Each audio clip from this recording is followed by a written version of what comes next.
conversations about culture and Christianity. My name is Eric. Today I'm joined by Alex. Another week. Glad to be here. Yes, and we've got Paul here with us, Paul Forsman. Hi there. Good. And we got Linda Reimer. Hello. Reimer. I asked you before the show and I still said it wrong. Wow, look at that. Linda, why don't we start with you? You're here today because we're going to be talking about the Omaha Street School. Correct. And, coming up in October, it's National Dropout Prevention Month. So tell us a little bit about what you do at the school and your role there. Well, I'm the executive director, and my job is really to help raise funds. But not only that, I'm really there to give a new vision for the school. When it started, we were all academic, which was great. We could get a high school diploma. But then we realized our kids really needed to understand what adulthood was like and how do you really go into adulthood. So we started things like a huddle group for their trauma. We do a vocational program that they could get certification in auto mechanics or nursing or those kinds of things. And we also have an entrepreneurial program. So we are really there to meet the needs of the whole student. That's my job, is to keep us on track, give us new vision, keeping us forward.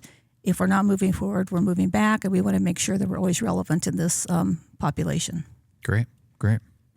Paul, tell us a little bit about what you do at the school. You bet. Well, first of all, I'm fairly new. I just joined this spring. I am the chief operating officer, so that involves a lot of the administrative and finances. Marketing is my background, so I get to do quite a little bit of the marketing for the street school. I'm actually teaching a marketing class alongside one of our English teachers. He is great to work with, so enjoying that very much, and just trying to get the word out about the street school because it's still one of Omaha's best kept secrets. Oh, awesome. Well, thanks for being here today. Really appreciate your time to share. One of the things that is known is that nationally, about 1 in 20 young adults have dropped out of school, and here in Omaha, that rate has been dropping steadily over the past 5 years. Speak a little bit to that. How have you seen this play out in the Omaha area, and what does that mean for what you do at the school? Yeah, well, first of all, the public schools in Omaha are really doing a good job. I mean, and they are doing the best that they can. But it doesn't necessarily work for everybody. Yeah. And we are there to kind of stand in the gap. I mean, the state of Nebraska statewide, it was about 10 years ago, 10% of the kids weren't graduating on time. More recently, that's now 13%. So the problem is getting a little bit worse. And the Omaha Metro is having a little more problem than the state is. So we're right in the heart of where we can make a difference by giving the kids a second chance, and that's really the philosophy of the school. Tabula rasa that they came up with is all about a clean slate, or just having a fresh start, a second chance. Yeah, it's great. And I think it's great to have this conversation because I think most people are pretty ignorant, to maybe some of the things that would cause, some of these rates to go up and down. We probably all have our own ideas. If you asked any of us, why do people drop out? I think we could probably come up with tropes like, oh, people are lazy, or they're just not smart enough, or, whatever else fill in the gap might be. So I think it'll be a great conversation to maybe figure out the heart behind why some of that happens and build some empathy for people, and then figure out, hey, how do we come alongside students and people that are in this mission to help? It's not just about graduating, like you said, Linda, but it's about creating better people, creating people that are ready for adulthood. Because it doesn't matter what school you go to. Man, I fear, I've got 4 little kids of my own. I'm like, one day I have to release them, and are they going to be ready? And so having people to partner with us as parents is so important. So I think this is great. And obviously nationally, this is a big problem. That's why they even have an awareness month to bring some of these things up. But it was good to know some of those state statistics as well. I saw recently, a couple of days ago, that WOWT was just highlighting this reality. I don't know if that's because of they're in preparation for this month and just when to talk about it. But one of the recent reports said that over 40% of people in OPS, the Omaha Public School District, are now classified as chronically absent. And so I'm guessing before someone drops out of school, you know, it starts probably there with being chronically absent and some of those barriers. So what are maybe some of those barriers or some of the things that begin in a person's, you know, nobody just decides, hey, it's Tuesday, I'm dropping out of high school today. What are some of those things? I can take this part of it because we've really realized that there are a lot of myths. They're not just lazy, but kids just drop out because they're truant. They just don't go to school. And that's really because most of them have some sort of anxiety or depression. And you go to a big school and there's just too many kids and you get lost in the classroom and somebody asks you a question, you don't answer and you become lost. So our kids have told me many times they walk in the front door of a school, walk right out the back door of the school until they get caught. Then they're truant, then we get involved because they'll be kicked out of the school. Then they come and ask if they can come to us to be a student.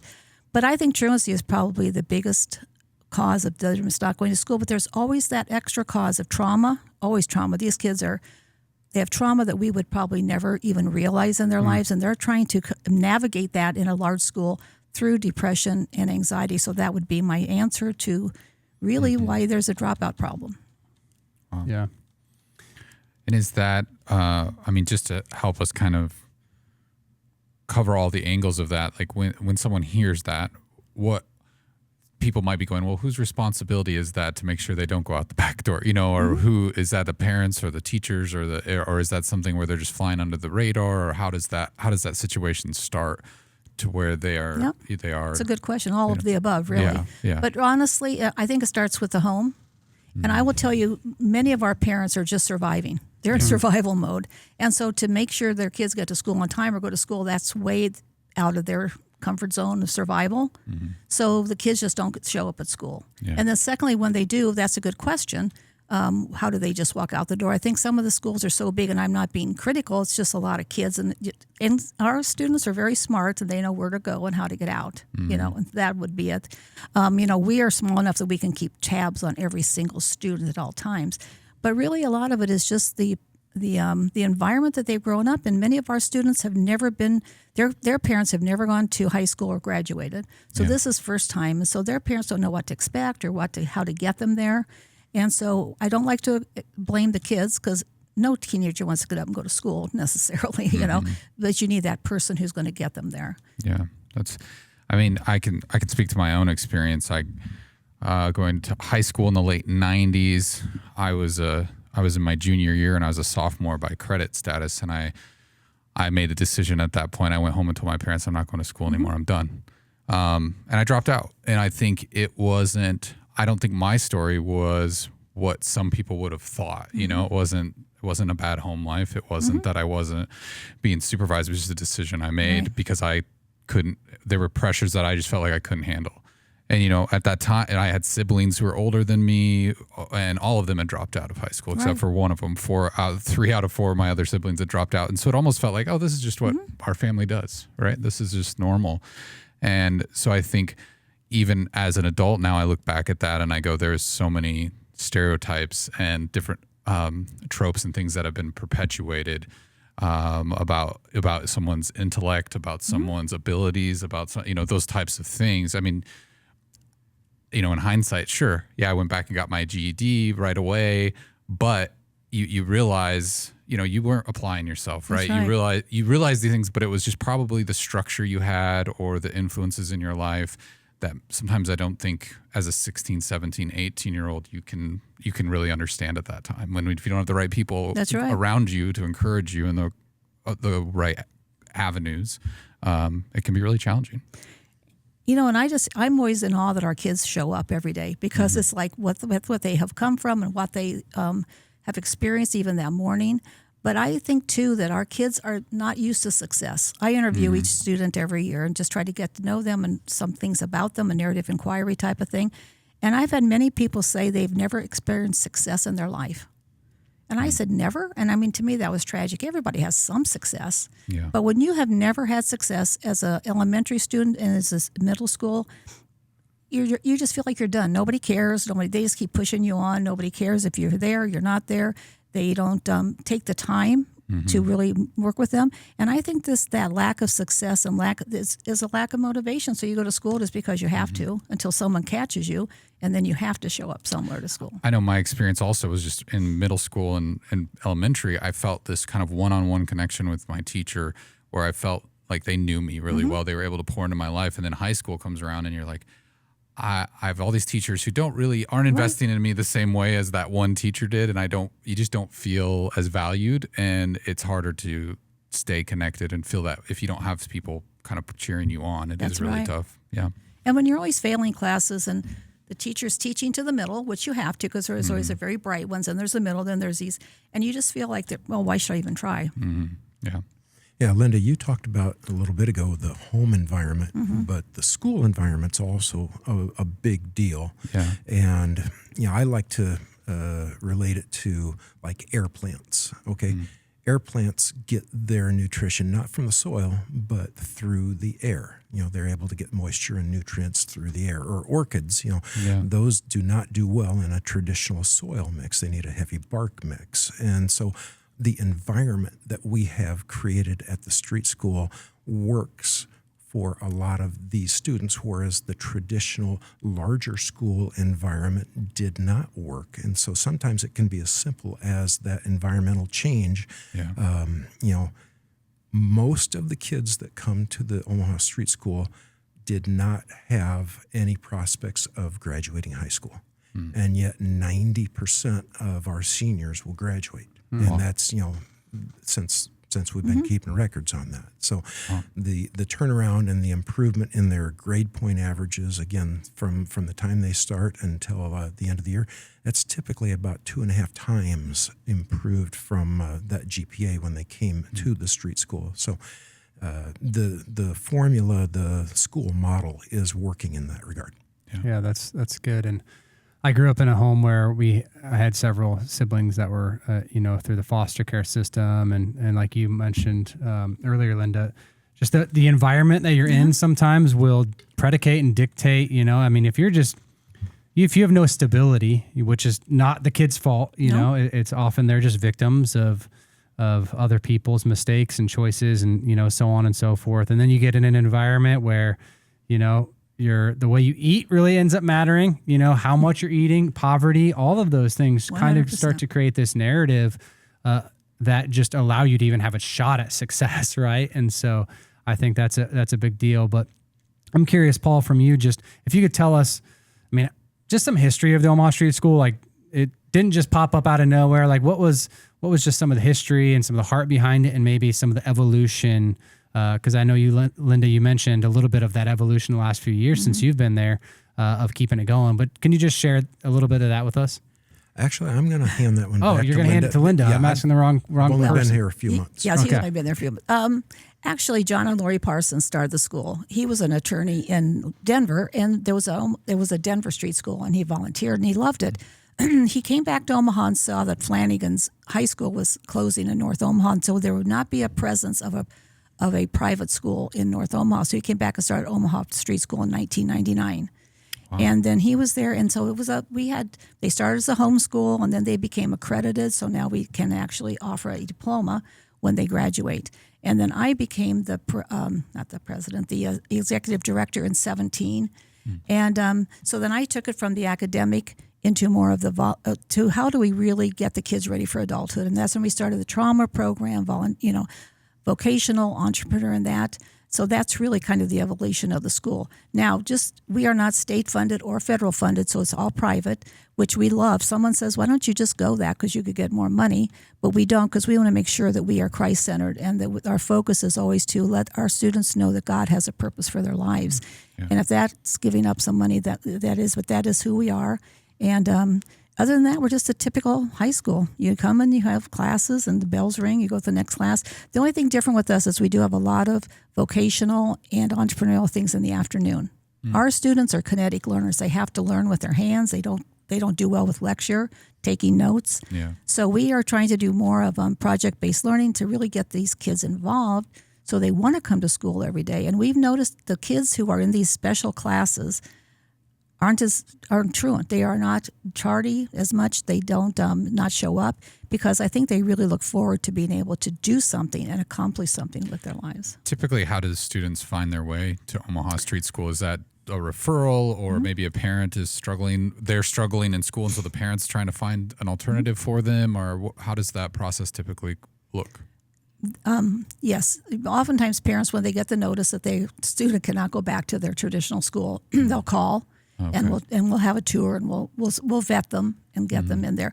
Also, the juvenile justice system is really looking to us because they have a lot of kids on parole. A lot of our kids have ankle monitors or on parole, not parole, on probation. I'm sorry. Yeah. And so then they suggest they come here. We've had attorneys do it, but it's usually word of mouth of how we get our students. Okay. Yeah, and sometimes from the other high schools directly. They'll reach out to us and ask if we can help with a student that they're not able to help. That's good. In your just life, Paul, and how you've been around more recently, are there any more? We talked about stigmas, myths, things that we have in culture that we grab onto that you've been able to see destroyed a little bit just through your time there and work at Omaha Street School that you think aren't helpful and you have a chance to correct a little bit today? I think the one that I have heard most often as I've talked to other people about, my new job, and it's the idea that these kids just need to pull themselves up by their bootstraps. They just need to work harder, and that's not even the right question. If they understood what our students have overcome and what they are dealing with. Great example is I was in the school lunchroom yesterday, and one of the other teachers was pointing out to me that there were a couple of students that were going up for their third helping, and he was mentioning, okay, being food deprived, you don't necessarily learn growing up how to control that, and so when food's available, you eat it. You just eat until you're stuffed. And that carries through. We know sometimes students are coming to school hungry and they can't focus on things. And so being able to offer breakfast foods, I don't know how long the school's been doing that, but About 4 years. That's how long? 4 years. About 4 years. Okay. So I'm sure that is making a difference. But really the question is what's standing in their way? It's not that, why don't they try harder? But if we were just to ask the question, what's standing in their way of their success, I think we can really get to be able to provide the education and the life skills that they need to become successful, independent adults. That's good. That's good. Appreciate it. Yeah. So let's talk about some of the questions that get asked that maybe they can be uncomfortable, which is obviously suiting for this podcast. But do traditional schools sometimes push out students who don't fit the mold? Is that something that's a true statement or a question to be asked, or is it more that it's a behavioral thing, or how do you answer that question? Well, there are many high schools that are really preparing students for either like a metro or for college. And if our students do not fit that mold, which they do not at all, then they feel pushed out. Yeah. So that's one reason that I think is it's a different mindset. Would you repeat the question one more time? Because there was another point. Do traditional schools sometimes push out students who don't fit the mold? Yeah, and I think they do. And I don't know if it's intentional. I think it's just part of the system. I think it's just a process. If you're not going to be in this or you're not going to excel in this class, you just get lost by the wayside. I don't think it's intentional. They just push them out. But I think that is the reason that they do get pushed out. And it's interesting because we get students to come to us at read at a second or third grade level. Okay. And most of our, I think maybe one or two of our students even are grade level with reading. Math is just the same way. So when we get students that have been released or pushed out from another school, we almost have to start from very, very low and teach them the reading skills and math skills. Then on top of everything else, the life skills and all that. But so they have to work hard when they get there just to even catch up to where they should be at that place in their education. So how much of dropout prevention is about changing systems versus changing the students themselves? Like, is it is there a way to balance that, or is it just different? Well, I have an opinion, and that's to change the system. Yeah. I think that's putting too much on a student. Mm-hmm. I mean, they come from a home that it doesn't, I don't say they don't love them, but doesn't put a value on education. So, I mean, I just think it's hard for them. So we have to put it more on the system. How do you keep students engaged? Yeah. How do you keep them wanting to come to school? And, everybody's up against the economics. So there's a shortage of teachers. There's not enough teachers. So there's classrooms are too big. And it just gets to be a system that becomes, let's just get these kids through as fast as we can. Yeah. And I think the system has to change to be more student-centric. One of the things that's the center of the street schools, we are student-centric. Everything we do revolves around the student. And I'm not putting any other school down. We just have the ability and the luxury because we're small that we can do that. But I do believe from my studying this summer that larger schools can adjust to be more student-centric and help the student, not just a process to get them out or we're going to teach so many classes and be done with it. Mm-hmm. Yeah, I think one of the things I realized, my wife by vocation is a special education teacher, and she was at Omaha South for years, and then in Millard for years, and now we have a daughter that's got an IEP and part of the special education system because she's deaf. And one of the things I've learned is just the system doesn't always have the staffing to support that. So my daughter went to kindergarten last year, and everybody meant well, but she needed an interpreter. And the first half of her kindergarten experience, she just didn't have an interpreter because we were told we were going to, all those things. Nobody was really at fault. Mm-hmm. And that's one of the things I began to learn is I think oftentimes we just want to put somebody at fault, and it makes it us versus them, and how do we work together and all those types of things. But if schools aren't even able to maybe handle some of the special education needs or some of those things, when you get into maybe deeper unseen things like poverty and homelessness and trauma, health crises that might be going on in a student's life, maybe their parents or someone's sick, it just seems like a school wouldn't even be able to, if they can't handle some of those more basic things, handling the undercurrent of what's happening in their lives seems impossible to address, right? I agree. And I'm glad you said it because it's not really their fault because they just don't really have the personnel or the people to do it. But I use that as a plus for us. That should not be an excuse for us. Mm-hmm. We are small enough. Now, we always have we have problems getting teachers like anybody else because a lot of people don't want to come to teach in North Omaha or whatever that is. But we do have the ability now to really go one-on-one with each student, know who they are, what their goals are, what the trauma is in their life, how we can help them. So we really have an advantage. We may be small, but we do. That's a great advantage for us. And we never want to grow to be a really big school because we're going to lose that. And I think we'd rather add new schools or campuses and keep our schools small because that's really the heartbeat of what we do there. There's also, we haven't really talked about hope, but hope has a lot to do with how a student is going to react. Coming into the street school, most of the students don't have any prior faith experience. And so for the first time, they're encountering Bible study. They're encountering prayer. They have a faith mentor. And so some of those seeds are getting planted in that regard. We're on the lookout for celebrating successes, celebrating small successes. As Linda mentioned, we get kids who come in and they have no success. They don't know what it looks like. Another one of your narrative interview questions when students arrive is, how much hope do you have? Right. And Linda will ask that like on a scale, 0 to 100%. How much hope do you have? And that is a dramatic improvement from when they first arrive to at the end of the school year. We see some tremendous improvement there. And again, it's all about recognizing the successes they have. So as they start to build some successes there, they start to build hope. They start to learn about the hope that they can have in our Lord and Savior.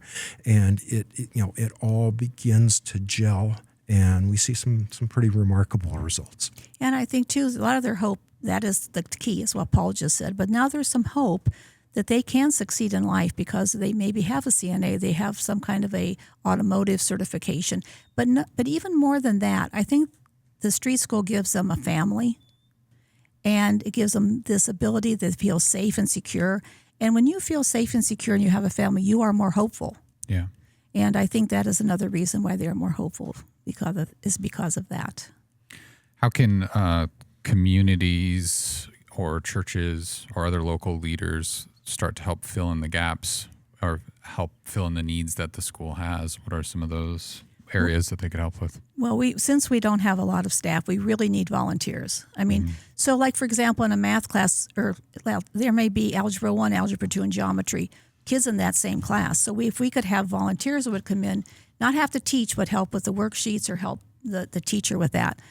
We also, so anytime you can come and mentor, even come alongside a person, have lunch with them, get to know them, they just need that extra person that cares. Staff does, but someone from the outside often is more impactful. Secondly, this food insecurity is great. I mean, our kids come, I have breakfast for them every morning, and they come hungry. And we really need to. We notice if they eat well, they don't fall asleep in class as much. They're more awake. And some of the drug use, I'm just getting food in them is great, And then for lunches, we don't have a real kitchen there. So we have to have someone bring in lunch every day for 40 people. And that's a lot. And I have to say thank you to Christ Community because they bring in lunch twice a month. But to bring in that kind of meal, and those are oftentimes the only meals our students have in a day is at breakfast and at lunch.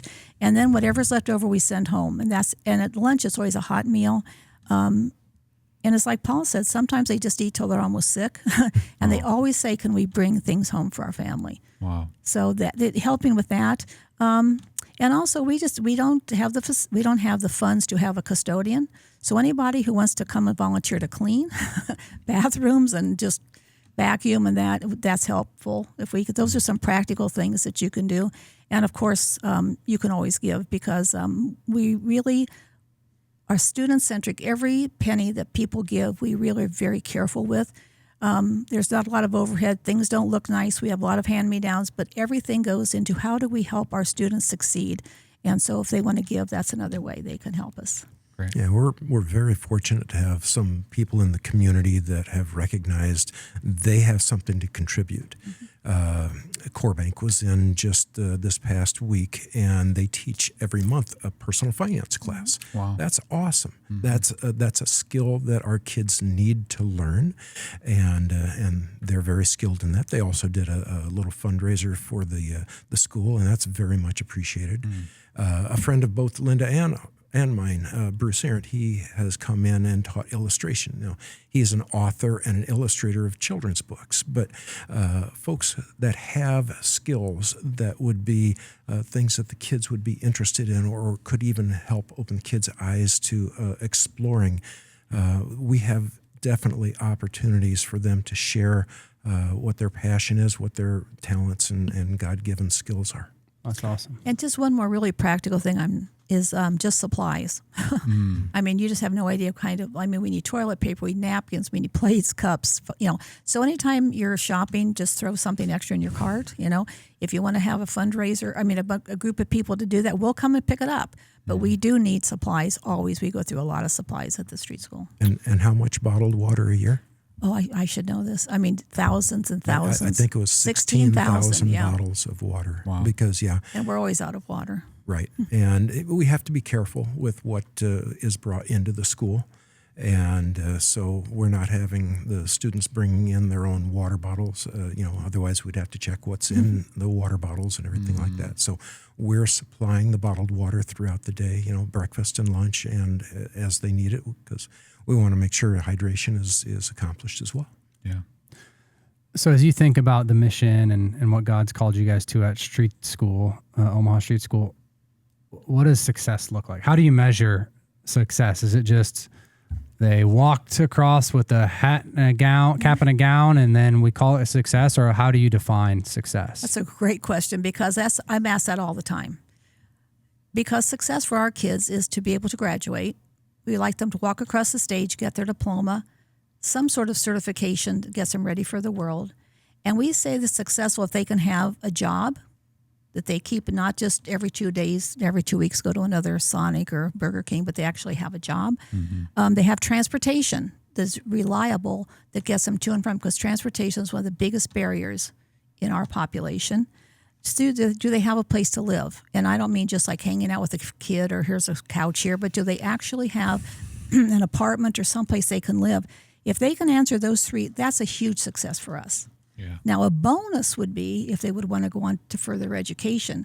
But I mean, success for our population, if they can have those three things, that's a very successful, a diploma, certification, transportation, a place to stay. That's success. Yeah. This summer, Linda had reached out to our graduates over the last 5 years, and she found out that 78% of our graduates from the last 5 years were currently employed. And when you compare that, that's about double the rate of high school dropout employment of the same age group. So that's a big success story right there. I'm curious if, and I know we'll have a student join later, but curious if you could take that narrative of success and then apply it to like a person, like, is there a story of like, okay, here's someone I interviewed or was part of it that I asked them that question, where's your hope at? And they were very low. And then you were just able to see through the daily grind, going to school, daily successes, just a story. I do have a story. Her name is Alizé. And when I first interviewed her, I could tell she was very bright and she wanted to be in school, but school was such a disaster for her. She didn't go to school. She was truant. She came. She really didn't want to be there. A lot of kids come in the first day, don't want to be there, but she didn't want to be there. But, she worked. We were able to get a good relationship with her. She had one thing we do is build a relationship with each of our students. And we found out that she really had a mind for medical and she really wanted to do something like that. Well, right before graduation, she became pregnant. And so then she just kind of dropped out and did nothing. Then she kept coming back and saying, I need to do something with my life. And that's one thing we really do. We always keep track of our kids. Many of them come back and see us. So we got her on a path. We helped her make good decisions. We helped her find out how she could get a place to stay for herself and for her child. We helped her with a job. We helped her do resumes and not a resume, but how you go to college. She wanted to become a technician. And you know what? She has a little boy that's 2 or 3 years old. I just talked to her the other day. She's a dental technician. She's had her second child. She has a car and she has an apartment. So that's a success story because that doesn't happen all the time, but that is something that was a good success story that shows that where she had no hope. And now you talk to her and there's a smile and she has hope. It's still hard. I mean, she's still struggling. I'm not saying that everything is just perfect in her life. She needs there's not a father for the children and all those kinds of things. But, the street school was there when she needed us. We were given direction. And I think her faith with the Lord has grown some. She's not as, real vocal, but you can tell that God is a part of her life. And so we planted those seeds. We don't always know what's going to come of what we plant in our spiritual seeds in our students. Yeah. But when they leave, they do have the seeds planted, and we just have to let God bring them to fruition. So that's my example of Alizé. That's great. What are you finding are some of the most effective ways to keep students engaged? I mean, obviously, they make it to Omaha Street School. Your team has an idea of what best to do, but what are you learning about that really helps them stay engaged, keep coming to class? Keep them busy and use their hands. Mm-hmm. I mean, if you're going to just stand before them and talk about something and they're going to take notes, this is never going to work for them. Mm-hmm. That's just not how their brain works. They're all kinetic learners. So you do a project and you get them up and moving and they do things. Once they're engaged with their hands and moving around, their mind becomes engaged. If that is not the case, then they're sleeping or they don't have. So that is what we try to do. And I've noticed this theme come up a couple times with kinetic learners, and I think for myself that was definitely part of my problem too. But it does seem like the school system almost wants to classify a student who learns kinetically as almost less than. That's right. And so to me, I know that was always very hurtful because it's like, well, that's not really true. That's right. But how do you? I mean, I know that you don't have the solution to that, but I guess my heart would go: is there a future where even public schools are starting to learn from what you're doing to be able to implement that to where they can engage kinetic learners better. That's another good question. And I've done a lot of research this summer on a lot of this sort of thing. And high schools all over the United States are starting to be more kinetic and being more hands-on. And because, I'm not really good with history. That's Paul's stuff. But I know at one time, the idea of a school, you went to school to go to college. I mean, that was really how I was raised. And not that everybody did, but that was kind of the expectation, And that just went on for years and years. And also we realized there's like half or less than half are really ready for college and don't want to go to college and should not go. But they are so good with what they can do. And so now we see the trades are flourishing. The trades are suffering. So our kids can walk into jobs and make $80,000 a year if they can be trained in a trade. Yeah. So I think that you're seeing a trend in the United States that we're doing more kinetic, more hands-on learning because not everyone has to have a college education to be successful in life. Yeah, that's good. So before we cut you off here, Paul, either of you answer if just somebody wants to take one step towards helping a student that's at risk or they want to, I think the first step happens in our hearts being engaged, which I think is awesome that we have a student, to hear, to learn a little bit more of their story and have these conversations to build empathy and get rid of all the stereotypes. But if someone wants to take a step towards just helping support a student at risk, what's one simple thing, one simple step they could take? Either of you or both of you offer that. I would like to have them just come and visit the street school, see what a morning is like, or see what an afternoon is like, and just get a feel for the ministry that we have. Jesus has called each one of the staff members, and I believe he's called each one of the students to be there. It is our mission field, and it is an opportunity to make a difference. And we see the difference every day in the students' lives.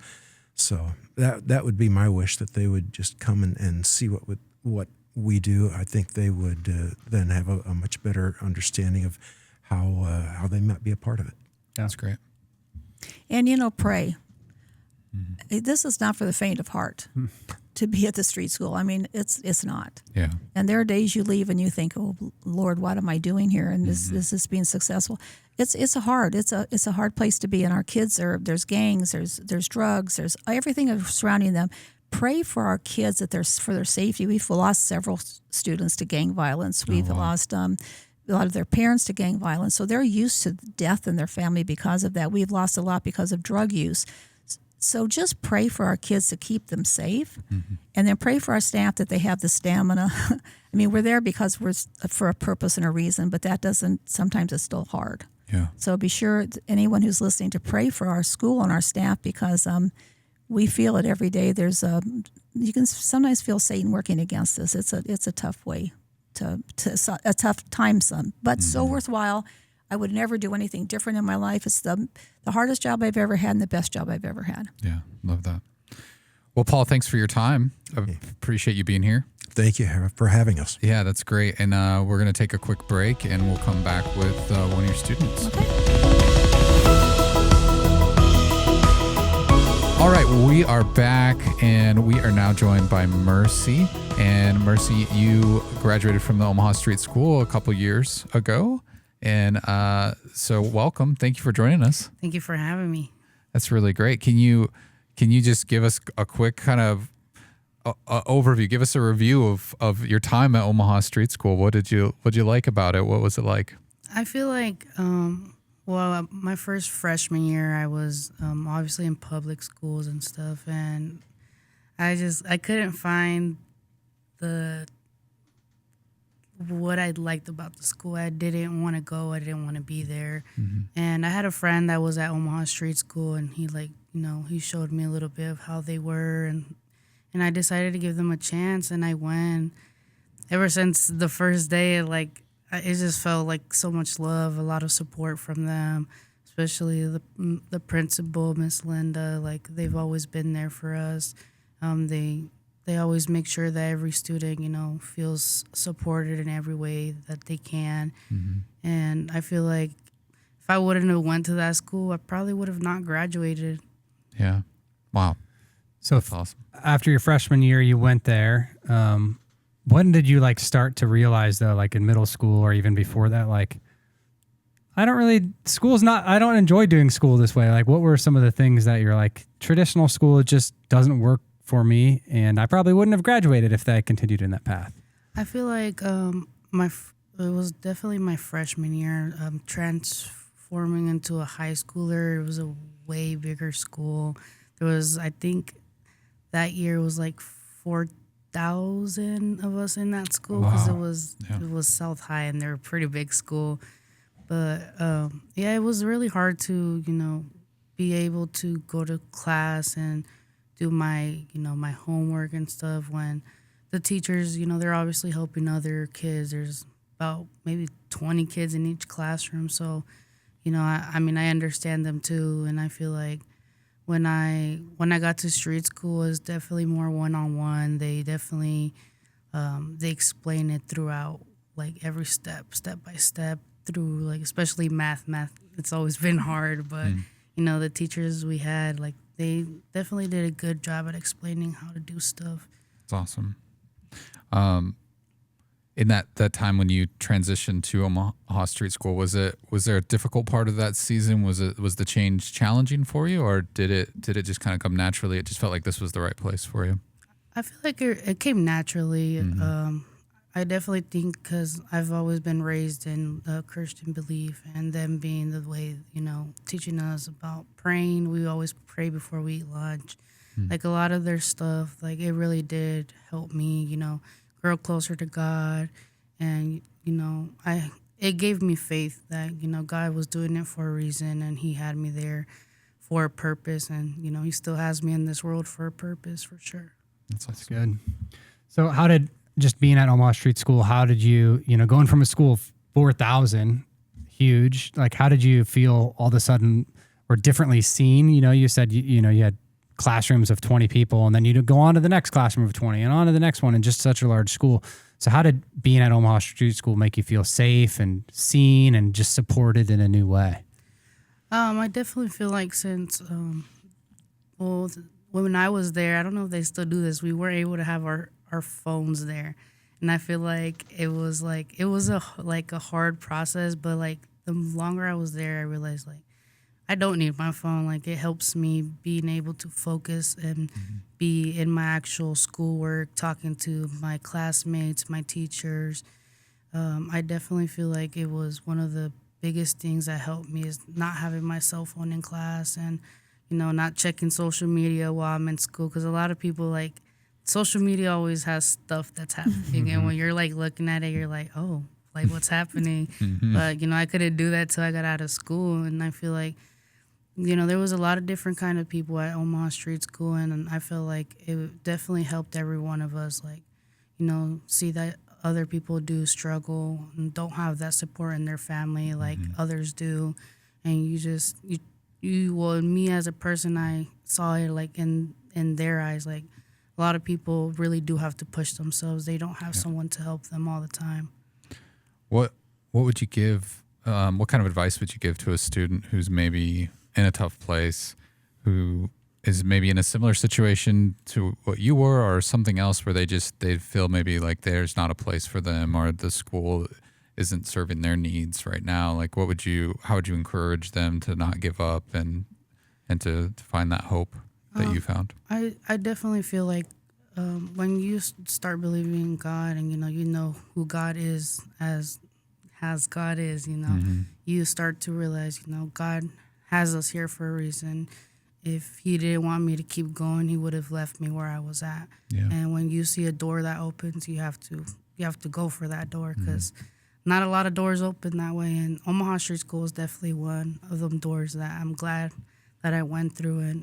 And even then, like after I graduated, like I missed school. Like a lot of people, when they get out of high school, they're like, oh, I'm glad I'm out of school. But I did miss school a lot, and it was, it was good times that I was there, and they were definitely like a second family to me. And as a teenagers, we don't realize what we have until it's gone. And when you're there, I feel like they should just enjoy their time there, because this is definitely a really special school. That's great. Yeah, and I think that's a huge that you missed it is a huge testimony to the bonds that you make with, other students, with the teachers, the people there that care for you. I'm curious, and maybe you don't remember the number, or maybe you weren't asked the question at the time, but like when you were ready to go to Omaha Street School, and Linda was talking about that question they often ask, like where your hope was, like your level of hope and graduating and in school, where was it then versus like now? Like, how do you feel, or when you graduated there, like where was just your hope in education and the future of your life? Can you? Yeah. So when I first moved there, I was on probation when I first got into the school, which is what led me that way. I had 5 credits, I think, when I left, and it was halfway through my sophomore year. I had 5 credits. I went to Omaha Street School, and I feel like I really didn't have a lot of hope when I first started because I was at 5 credits. I'm like, I'm not graduating on time. Like, there's no way I'm going to. And, I pushed myself hard, and especially the online classes we had, I skipped through, I did those so fast, and I got my credits up so fast. And I even I was even able, by my senior year, I had half days, so I got my credits up really, really fast. And it feels good to get out of school early, and I had a lot of hope for myself by my senior year, that I was definitely pushing myself to as much as I could. And, obviously with God, he helped me through it. And Miss Linda and Mr. Williams, they kept me pushing. Mr. Williams, he would not let me give up. He pushed me really, really hard. Yeah, and you seem like a person with a lot of hope now. So how does even that give you stepping blocks to just a hope for your future and what you're going to continue to do? Yeah, I feel like, especially this last year, I've been going through quite a bit of things, and, I feel like it's been a hard process, and I definitely got another open door from Miss Linda from Gap U, and I feel like that was my wake up call, that I need to keep going, that I can't, I've just been, for the past year, I've just been down, haven't been doing too much, and I feel like this was definitely God telling me that it's time to keep pushing, and I can't just stay at the level that I'm comfortable at, because if I want to be somebody in life, I have to keep pushing in uncomfortable situations, and he definitely has shown me that a lot this year. And I thank him a lot for everything that he's put me through, because it definitely makes me the person I am now. And I'm really excited for the programs they have for us. It's really been a big blessing to me. Yeah. So tell us, we haven't even talked about that. So tell us a little bit about Gap U, and obviously, you're sharing that you graduated and they didn't just forget about you. Yeah. You weren't just like, right. We'll see you later, or we'll never see you again. So tell us a little bit about Gap U and how that's, still helping people like Mercy. Well, about 5 years ago, we realized that there was a group that graduated from high school, but they really weren't ready for adulthood. So we called it Gap U, and they could come back. And it was not, it's in the school, but not really part of the high school, because Gap U is its own program. And we really taught them skills of really life skills, just how do you make it and get through life. And then we took them to work in the afternoon. They could work someplace, they could earn some money. And that was a really good model for about 4 years. And then this year, God really impressed on my heart that, let's change the model a little bit. So now when they come to Gap U, they learn life skills, how they can be successful in life. But we also put them through a program to get them CNA certification. So we partnered with Fulton, and Mercy and 4 other young women are going to get their CNAs in just a few months. We had the best news this week. Mercy's, I'm so excited, because the director called me and she said, these women are just amazing. We want to give them their CMAs, which is their medical. They can actually give meds. Wow. So these young women, at the end of a few months now, they will have their CNA and their CMA. Wow. I mean, and I talked to them this morning. They come on Wednesdays to class, and we do homework, and their work, homework, I guess, would be that, ready for their boards and their tests. And I really talked to them and said, take advantage of this. We've raised the money. They do not have to pay 1 cent to go to this school. Wow. And we even pay for them their transportation to and from. That's awesome. So I just told them, take advantage whenever the opportunity comes. And like she said, walk through that door and learn how to be a responsible adult, be there on time, do your work. And because this is a door that doesn't open very often, walk through it. God has something good for each of them. So Gap U is now a program, and we want to expand that maybe this year we do CNA, maybe next year we'll do CNA plus automotive.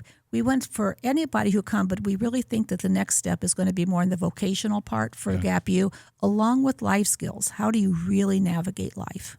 That's great. So, I mean, that kind of leads to our next question is about the future of Omaha Street School and where you see that going. I mean, obviously this seems like one of the areas you're focused on. Are there any other things that you're dreaming about, or maybe if people want to get involved that they could help support the future of the school? Right. There's a couple visions. Okay. One vision is to really expand, and like I said, not just expand to one place, but maybe go to 2 other locations. South Omaha really needs an Omaha Street School, and so does North Omaha needs another one. Yeah. And now we're getting more people from West Omaha coming, so we can expand. The vision would be maybe have 4 street schools around the city, and we could fill them if we had the funds to do that. The next vision is to have it still be a school with academics, but really with an emphasis on the trades and on any kind of entrepreneurship.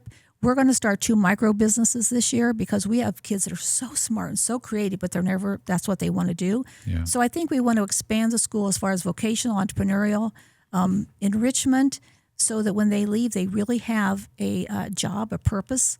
I did a lot of study on purpose, and a lot of our students do not have a purpose right now. But even just talking to the nursing students now, you can see the difference in their eyes and how they talk about purpose because they have a clear path to do something with their life. So those are my 2 visions. That's awesome.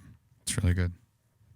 Yeah, I think that's awesome that you walked through that door, Mercy, and that it's just fun to hear that, the joy and how much pride you have in Mercy and the other people that have taken that step. And you could have said, no, that's hard. That's not an easy thing to just walk into, especially if you've had a tough year of life. But walking through that, I think God's gonna do really cool things through you. So I'm excited to see how you continue to do that. Yeah, it's cool. Well, thanks so much for your time, both of you, and being brave and getting on the microphone and sharing some of your story. That was really great to hear. And Linda, thank you for your time. Is there anything, as we wrap things up, anything else you want to share or make sure that people know about? Or I just want to first thank you for having us on. And I really want people to realize there's a population in Omaha that really needs a good education. There's a lot of good high schools, Christian high schools, private high schools.